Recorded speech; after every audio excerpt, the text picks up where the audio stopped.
Japan mobilized all doctors to treat earthquake-affected areas, 45,000 households lost power. Latest earthquake in Japan yesterday, at least 5 people died when bodies were pulled from the rubble. Sunak said the UK is ready to support Japan with both funding and means. A major earthquake occurred in Japan, causing thousands of people to be asked to take shelter overnight. Previous tsunami warnings have now been downgraded to warning.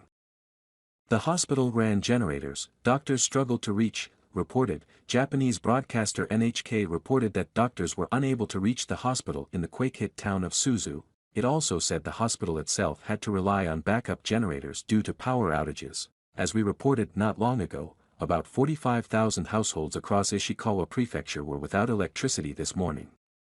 The extent of the damage and the official death toll remained unclear a day after the quake, but photos showed heavy destruction to main roads and buildings in the area.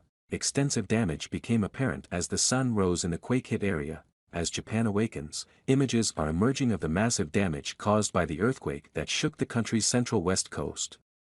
A car fell into a giant crack on the highway in Anamizu and buildings in the town collapsed.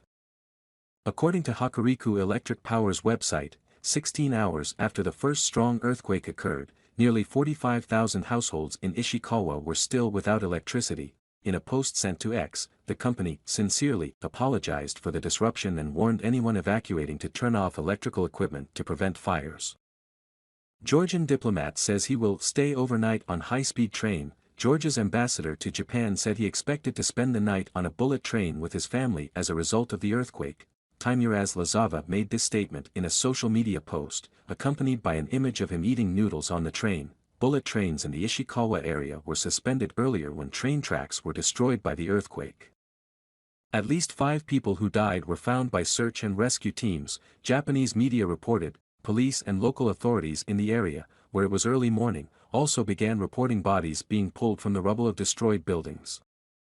Kyodo News earlier quoted the crisis management team in Ishikawa as saying 4 people, a man and a woman in their 50s, a boy and a man in his 70s, had died. The Asahi newspaper quoted its own police as saying a man in his 90s was pulled from the rubble of a building but later died at the hospital.